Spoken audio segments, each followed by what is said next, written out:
Labias de Parrilla es un podcast en donde les damos la información justa y suficiente para que ustedes puedan pretender que son expertos en un tema y parezcan cultos e interesantes cuando suelten esta labia en una reunión con sus amigos. En la Labia de Parrilla de hoy vamos a hablar de algo que después de que tenemos 30 años nos damos cuenta que es más común de lo que creemos en nuestro círculo de amigos.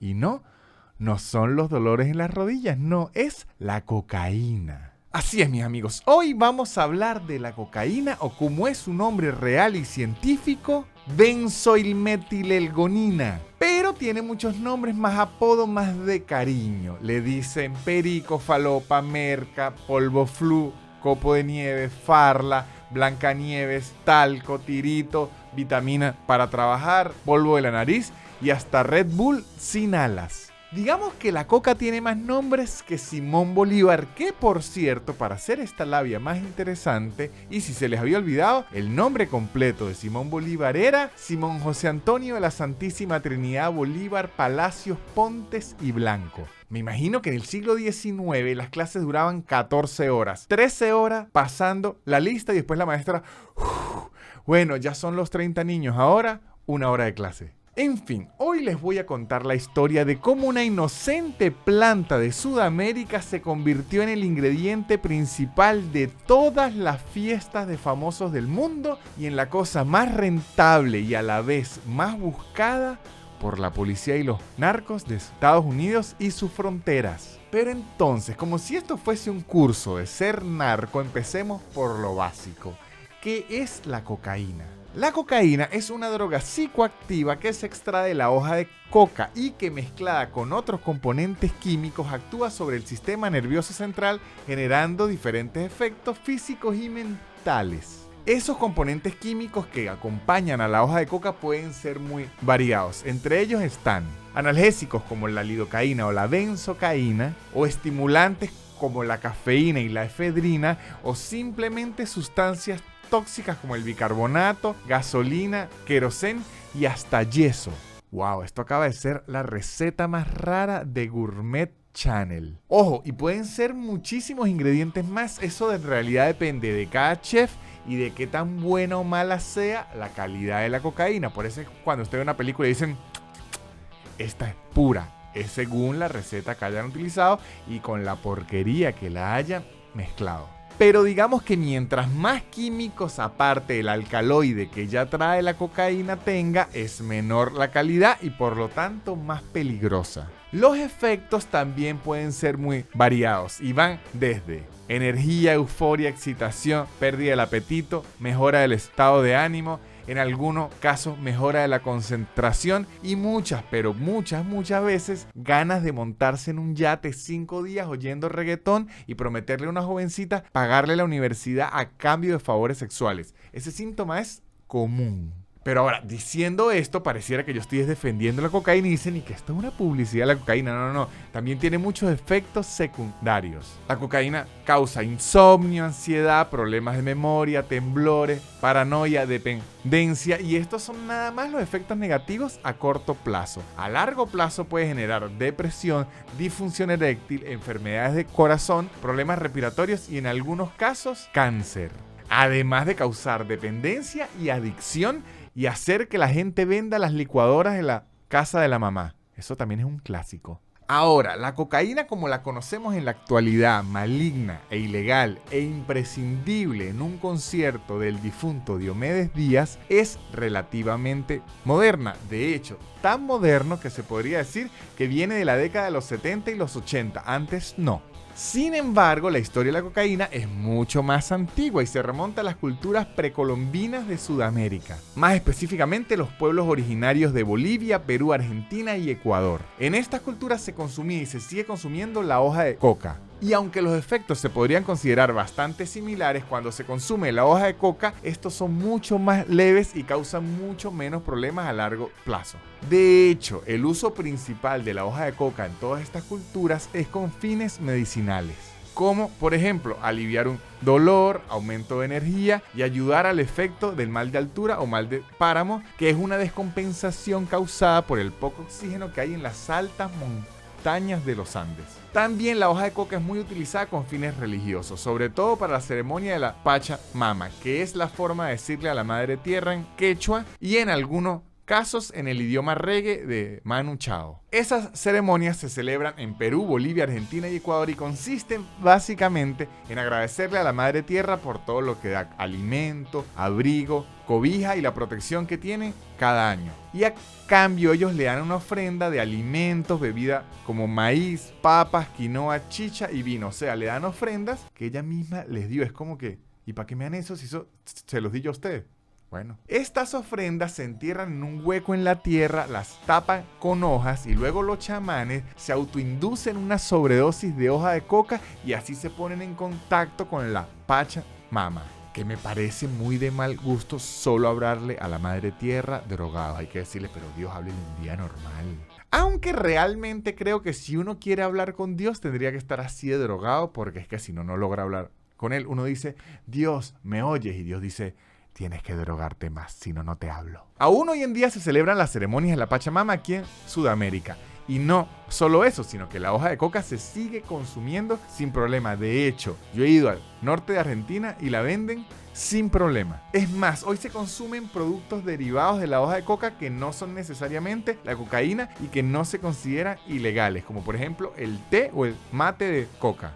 También hay harina de coca, chichas de coca y recetas tradicionales de Perú, Bolivia y Ecuador con hojas de coca. Además, la hoja de coca contiene otros elementos químicos que son bastante beneficiosos para el cuerpo, como el calcio, el fósforo, la vitamina C, B y D, antioxidantes y hierro. Digamos que la hoja de coca para los países del sur de Sudamérica viene teniendo poderes increíbles que vendría siendo nuestra sábila, o, como le dicen los ricos, el aloe vera. Ahora, ¿qué pasó que cambió de ser una celebración de los pueblos originarios por la Pachamama y una cura de mal de páramo a convertirse en algo tan peligroso como la cocaína? ¿Qué ocurrió? Bueno, peligroso o divertido depende a quién le pregunten, en dónde se lo pregunten y a la hora que se lo pregunten. Pues bien, lo que ocurrió es que entre el siglo XVIII y XIX los exploradores europeos y norteamericanos que viajaron a Sudamérica vieron el efecto positivo que causaba las hojas de coca durante sus viajes, porque los ayudaba a controlar el mal de altura, les daba energía y les aliviaba los dolores y decían, pero chico, esto es maravilloso. Entonces los gringos y europeos, como siempre, lo probaron y dijeron, epa, ¿qué tal si esto lo...? Y con ese qué tal si se llevaron muchísimas hojas de coca, empezaron a hacer experimentos y descubrieron que lo que realmente importaba no era la hoja, ni eran las vitaminas, ni era el hierro, ni eran los antioxidantes, era el efecto. Y así fue como en 1855 en Francia, el científico Friedrich Geieke logró separar los cristales de alcaloides de la planta de cocaína y ahí empezó la fiesta, muchachos.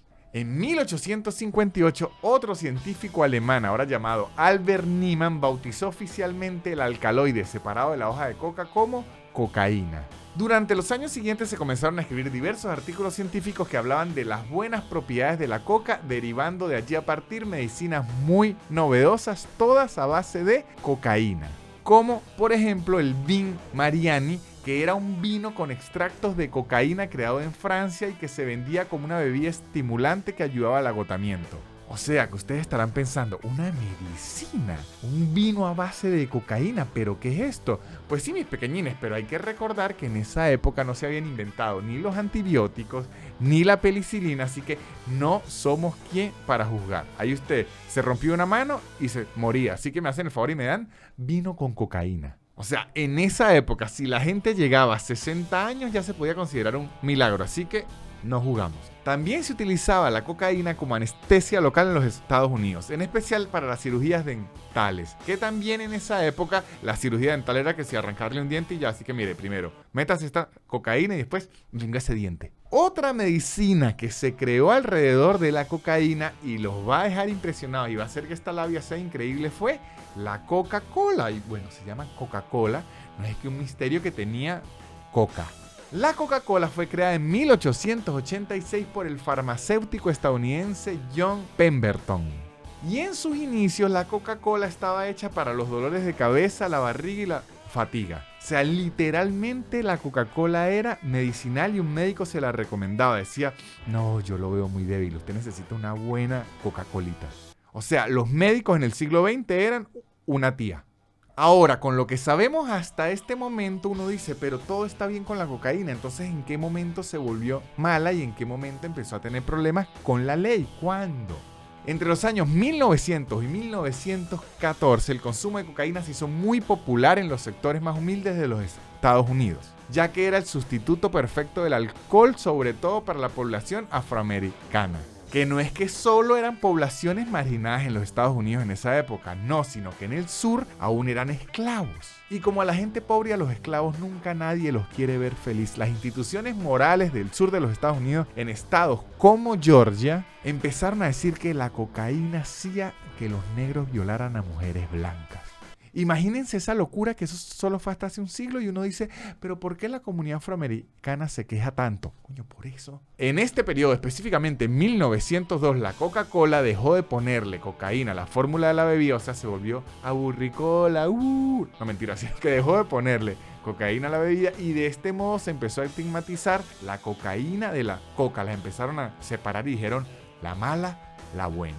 Que si me perdonan, si se la hubiesen dejado y el Santa Claus de Coca-Cola estuviese en cocaína, sería muchísimo más divertido y delgado. En 1914 en Estados Unidos se creó la ley Harrison Narcotic, que prohibió el consumo de cocaína a menos que se utilizara con fines medicinales bajo receta médica y para trastornos y problemas muy específicos. Y desde entonces, salvo para ciertos medicamentos, sobre todo enfermedades mentales, la cocaína ha sido una de las villanas más grandes que ha tenido Estados Unidos. Bueno, villana y aliada, depende de a quién se le pregunte. En la década de los 70 y 80 comenzó el repunte de la cocaína en el país, gracias a que desde Sudamérica comenzó a fabricarse en grandes cantidades y a enviarse a Estados Unidos con el único fin de hacer una droga recreativa y de fiesta. Dijeron, en los 70 y 80 vamos a poner a los gringos a bailar. Mucho de esto se debe al colombiano Pablo Escobar, que aunque no se sabe exactamente cuánta cocaína envió a los Estados Unidos, se calcula que para 1980 enviaba al menos 15 toneladas de cocaína diarias. Esos son 3 elefantes de polvo blanco al día. En 1970 fue clasificada en la categoría más peligrosa de narcóticos en Estados Unidos, después de la heroína y las metanfetaminas. Durante ese mismo periodo, en gran parte de Europa también fue clasificada de la misma manera que en Norteamérica. Desde entonces, el tráfico ilegal de cocaína se ha convertido en uno de los negocios más lucrativos y peligrosos del mundo, generando aproximadamente en la actualidad más de $1.000 millones y cuente más. Claro, es un negocio ilegal, chicos, no es que le estoy diciendo, métanse ahí que es una buena idea. De hecho, si quieren hacer plata casi con la misma velocidad, una inversión menor y sin el riesgo de terminar en la cárcel, pueden vender fotos de pies. Una forma legal, barata y casi sin efectos secundarios de hacer dinero. Hoy en día el mayor productor de cocaína es México y actualmente genera ingresos a ese país entre 19 y 29 mil millones de dólares de forma ilegal. Esto equivale aproximadamente al 2% del todo el PBI de México. Si fuera de forma legal, entraría por cocaína. También lo que hace al negocio de la cocaína un negocio tan grande y lucrativo es que de ahí parten muchas otras drogas como el crack, el bazuco y el tusi, que es básicamente como la cocaína pero rosada. Entonces, ¿qué aprendimos hoy? Que igual que la sal del Himalaya hay gente que paga más solo porque le den el polvo blanco en rosado. Y así que ya saben, mis muchachos, si están en una parrilla y alguien les pregunta que qué quieren de beber, pueden decir que ustedes quieren una Coca-Cola, pero sabor 1886.